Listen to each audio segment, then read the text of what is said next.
કેમ છો? મજામાં ને? આજે આપણે ધોરણ 12 કોમર્સ આંકડાશાસ્ત્ર વિષયના વિડિયો લેક્ચરમાં હું ડાભી નિલેશ તમામ વિદ્યાર્થીઓનું હાર્દિક સ્વાગત કરું છું.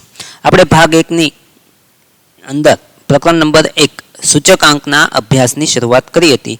હવે સૌથી પહેલાં તો આપણે અગાઉના વિડિયો લેક્ચરમાં કઈ વસ્તુનો અભ્યાસ કર્યો તો તમને ખ્યાલ હશે કે અગાઉના લેક્ચરની અંદર આપણે બે ભિન્ન સમયે ચલ રાશિની કિંમતમાં થતા ફેરફારો સરખાવવાની બે રીતોની આપણે વાત કરી હતી. હવે એમાં પહેલી રીત હતી નિરપેક્ષ ફેરફાર. નિરપેક્ષ ફેરફાર એટલે તફાવતની રીત આપણે બાદબાકી કરી હતી ને.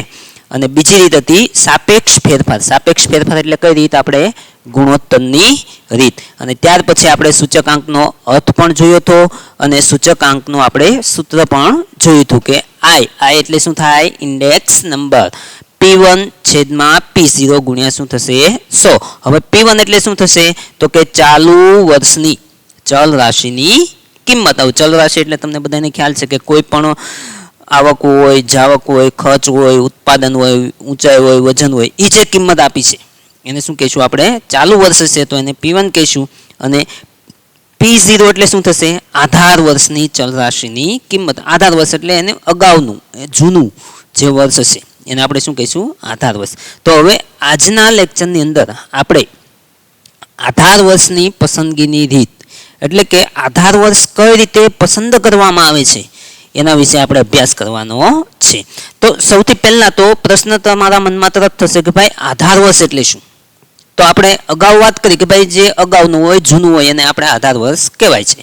પણ એની ચોક્કસ વ્યાખ્યા આપણે જોઈએ તો પહેલાં તો પ્રશ્ન તમારે 2 માર્ક્સમાં આવો પૂછાઈ શકે કે ભાઈ આધાર વર્ષ એટલે શું? તેની પસંદગીમાં મુખ્ય કઈ બાબતો ધ્યાનમાં લેવી જોઈએ? અથવા તમને ફક્ત એટલું પણ પૂછાય કે ભાઈ આધાર વર્ષ એટલે શું? તો 1 માર્ક્સમાં પણ એ સવાલ તમને પૂછાઈ શકે. તો આધાર વર્ષ એટલે શું? તો કે જ્યારે કોઈ ચલની વર્તમાન સમયની કિંમતમાં થતા ફેરફારને એટલે કે અત્યારે વર્તમાન સમયમાં અત્યારે ચાલુ વર્ષે એની કિંમતમાં જે થતો ફેરફાર છે એ ભૂતકાળના કોઈ ચોક્કસ વર્ષના એ જ ચલની કિંમત સાથે સરખાવવામાં આવે ત્યારે તે ચોક્કસ વર્ષને શું કહેવામાં આવે છે?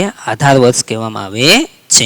એટલે ટૂંકમાં આધાર વર્ષ એટલે કે કોઈ પણ ચલની વર્તમાન સમયની કિંમતમાં થતો ફેરફાર છે એ ફેરફારને ભૂતકાળના કોઈ ચોક્કસ વર્ષના એ જ ચલની કિંમત સાથે સરખાવવામાં આવે તો એને શું કહેવામાં આવે છે? આધાર વર્ષ કહેવામાં આવે છે. હવે અહીંયા જોઈએ આપણને વર્ષ આપ્યા છે 2015, 16, 17, 18, 19 અને 20. ખાંડના ભાવ પણ આપેલા છે. તો અહીંયા તમે જુઓ તો 2020 છે એ માનો કે અત્યારે આપણે ચાલુ વર્ષ છે તો એની અગાઉના વર્ષ 19, 18, 17, 16, 15 આમાંથી કોઈ પણ આધાર વર્ષ તરીકે પસંદ કરી શકાય. પણ એક વસ્તુ યાદ રાખજો, આધાર વર્ષ છે એ બહુ ભૂતકાળના દૂરનું વર્ષ હોવું જોઈએ ને, એટલે બહુ જૂનું વર્ષ હોવું જોઈએ નહીં. હવે 2020 માટે આમાંથી કોઈ પણ આવી શકે, પણ 2019 હોય તો એનો આધાર વર્ષ 2020 આવી શકે નહીં. 19 માટે એની અગાઉનું વર્ષ એટલે કે 18, 17, 16, 15 કે 2007, 2000 કોઈ પણ વર્ષ આવી શકે. ટૂંકમાં તમે જે વર્ષે સૂચકાંક મેળવવાનો હોય તેની અગાઉનું જૂનું વર્ષ હોય એના આધાર વર્ષ તરીકે લેવામાં આવે છે. માનો કે તમે 2016નો સૂચકાંક મેળવતા હો તો 2015ને તમે આધાર વર્ષ તરીકે લઈ શકો. 2017 હોય તો એમાં 16 અથવા 15ને આધાર વર્ષ તરીકે લઈ શકો. ટૂંકમાં તમે જે વર્ષનો સૂચકાંક મેળવવાનો હોય તો તેની અગાઉના વર્ષને શું કહેવામાં આવે છે? આધાર વર્ષ કહેવામાં આવે છે. અને આધાર વર્ષ એ ખાસ યાદ રાખજો, ભૂતકાળનું કોઈ ચોક્કસ વર્ષ લેવામાં આવે છે, પણ આ ચોક્કસ વર્ષ એટલે કે એ વર્ષ કેવું હોવું જોઈએ એટલે કે એની પસંદગી કરતી વખતે કઈ કઈ બાબતો ધ્યાનમાં લેવી જોઈએ તો એની આપણે વાત કરીએ તો સૌથી પહેલો મુદ્દો જોઈએ કે આધાર વર્ષ છે એ પ્રામાણ્ય કે સામાન્ય વર્ષ હોવું જોઈએ. હવે તરત તમારા મનમાં પ્રશ્ન થશે કે ભાઈ પ્રામાણ્ય એટલે શું કે સામાન્ય એટલે શું? બરાબર. હવે આનો જવાબ આપીએ એ પહેલાં હું તમને કહી દઉં કે તમને 1 માર્ક્સમાં પણ આ સવાલ પૂછાઈ શકે કે આધાર વર્ષ કેવું હોવું જોઈએ અથવા પ્રામાણ્ય કે સામાન્ય વર્ષ એટલે શું? તો હવે એની વાત કરીએ કે ભાઈ પ્રામાણ્ય કે સામાન્ય વર્ષ એટલે કેવું? તો કે સામાન્ય વર્ષ એટલે એવું વર્ષ કે જે કુદરતી કે માનવ સર્જિત આફતોથી અને રાજકીય ઉથલપાથલ કે આર્થિક તેજી મંદીથી મુક્ત હોય.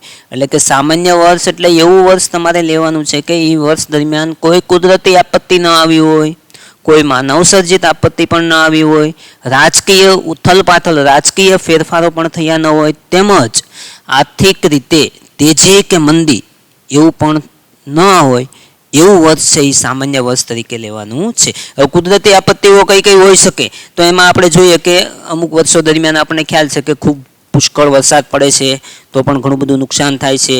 પછી ક્યારેક એવું બને છે કે વરસાદ જ નથી પડતો તો પણ ઘણું બધું નુકસાન થાય છે. તો આ રીતે કુદરતી આફતોમાં અતિવૃષ્ટિ લઈ શકીએ, અનાવૃષ્ટિ લઈ શકીએ, પૂર આવે,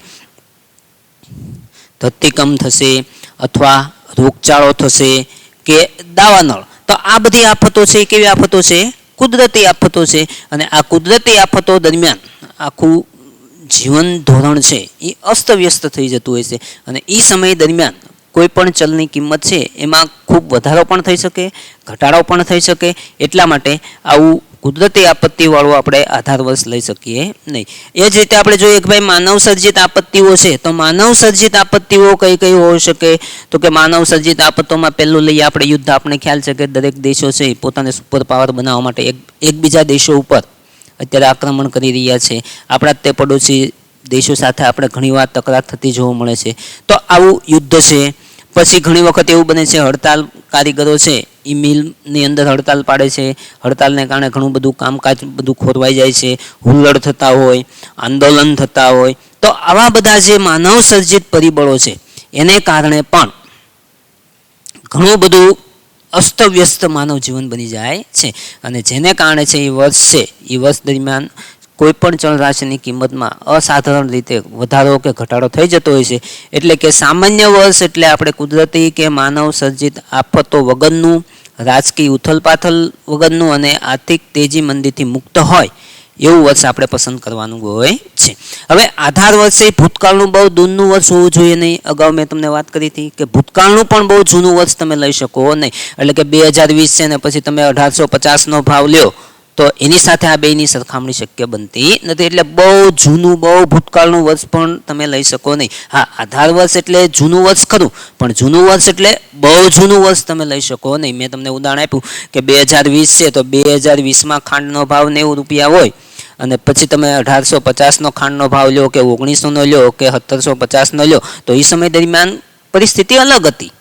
તો એ સમય દરમિયાન એનો ભાવ અને અત્યારનો ભાવ છે એ તો બહુ ડિફરન્સ જોવા મળે. એટલે બહુ ભૂતકાળનું વર્ષ પણ લેવું જોઈએ નહીં. એટલે કે જો આધાર વર્ષ છે એની પસંદગી કરતી વખતે બહુ ભૂતકાળનું દૂરનું વર્ષ મળે નહીં તો શું કરવાનું? તો કે જો સામાન્ય પરિસ્થિતિવાળું વર્ષ ઉપલબ્ધ ન હોય તો ભૂતકાળના અમુક વર્ષના ચલની કિંમતની સરેરાશ લેવાની. અમુક વર્ષના ચલની કિંમત એટલે કે માનો કે 2020 છે, હવે આધાર વર્ષ છે એ માનો કે તમને સામાન્ય કે પ્રામાણિક આધાર વર્ષ મળતું નથી તો અગાઉના કોઈ પણ માનો કે 2015 છે, 16 છે, 17 છે, આ 3 વર્ષની સરેરાશ કાઢી શકો અથવા 2 વર્ષની સરેરાશ કાઢી શકો. હવે એવું જરૂરી નથી 15, 16ની તે આ તો રકમમાં તમને ઉદાહરણમાં આપ્યું એટલે હું સમજાવી શકું છું, કહું છું તમને. પણ તમે 2006, 2007, 2008 ટૂંકમાં તમે કોઈ પણ 2 કે 3 વર્ષની સરેરાશ કાઢીને પણ, સરેરાશ એટલે મધ્યક, તમને બધાને ખ્યાલ હશે કે 3 વર્ષ લીધા હોય તો 3 વડે ભાંગવાના, 2 વર્ષ લીધા હોય તો 2 વડે ભાંગવાના.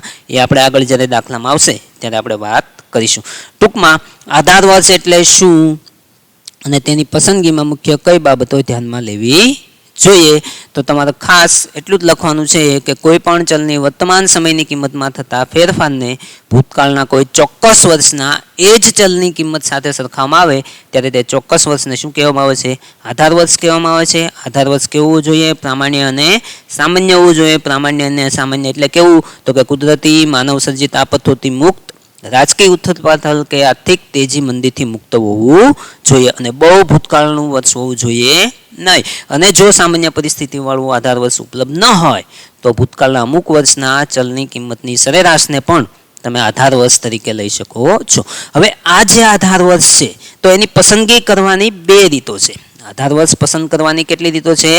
મુખ્ય રીતે 2 રીતો છે. આ પણ તમને 1 માર્ક્સમાં પૂછાઈ શકે કે ભાઈ આધાર વર્ષની પસંદગીની મુખ્ય કેટલી રીતો છે, કઈ? તો આધાર વર્ષની પસંદગીની મુખ્ય 2 રીતો છે. એમાં પહેલી રીત કઈ છે તો કે અચલ આધારની રીત. અચલ એટલે તમને બધાને ખ્યાલ છે એમાં ફેરફાર થશે નહીં. એટલે કે જે આધાર વર્ષ તરીકે તમે વર્ષને ધ્યાનમાં લેશો આ વર્ષ દર વર્ષે એક જ સરખું રહેશે, એમાં કોઈ ફેરફાર થશે નહીં. તો આધાર વર્ષની પસંદગીની જે મુખ્ય બે રીતો છે એમાં પહેલી રીતની આપણે વાત કરીએ તો આધાર વર્ષની પસંદગીની જે રીતમાં કોઈ એક સામાન્ય વર્ષને, જો ખાસ યાદ રાખજો કેવું વર્ષ, સામાન્ય. સામાન્ય એટલે કેવું, કુદરતી કે માનવ સર્જિત આફતોથી અને રાજકીય ઉથલપાથલ કે આર્થિક તેજી મંદીથી મુક્ત હોય એવું સામાન્ય વર્ષને અચલ ગણીને આધાર વર્ષ તરીકે લેવામાં આવે છે. એટલે કે માનો કે 2020નો આ જે રકમ આપી છે તો એમાં માનો કે હું 2016 આધાર વર્ષ લઉં તો આ 2016 છે એ કેવું વર્ષ થશે, સામાન્ય વર્ષ થશે. 2015 ને લઉં તો 2015 કેવું થશે, સામાન્ય વર્ષ થશે. તો આ રીતે પસંદગીની જે રીતમાં કોઈ એક સામાન્ય વર્ષને અચલ ગણીને આધાર વર્ષ તરીકે લેવામાં આવે છે તેને અચલ આધારની રીત કહે છે. અચલ એટલે સ્થિર રહેશે, એમાં કોઈ ફેરફાર થશે નહીં. અને ચલની કિંમતમાં થતા લાંબા ગાળાના ફેરફારોની સરખામણી કરવા માટે આ રીત ઉપયોગી છે. ઘણી વખત તમને પ્રશ્ન એવો પણ પૂછાય કે ચલની કિંમતમાં થતા લાંબા ગાળાના ફેરફારોની સરખામણી કરવા માટે કઈ રીત ઉપયોગી છે, તો એનો જવાબ શું આવશે, અચલ આધારની રીત ઉપયોગી છે. અને આ રીતમાં આધાર વર્ષ દર વર્ષે કેવું રહે છે, એક સરખું એટલે કેવું, અચલ, એમાં ફેરફાર થતો નથી.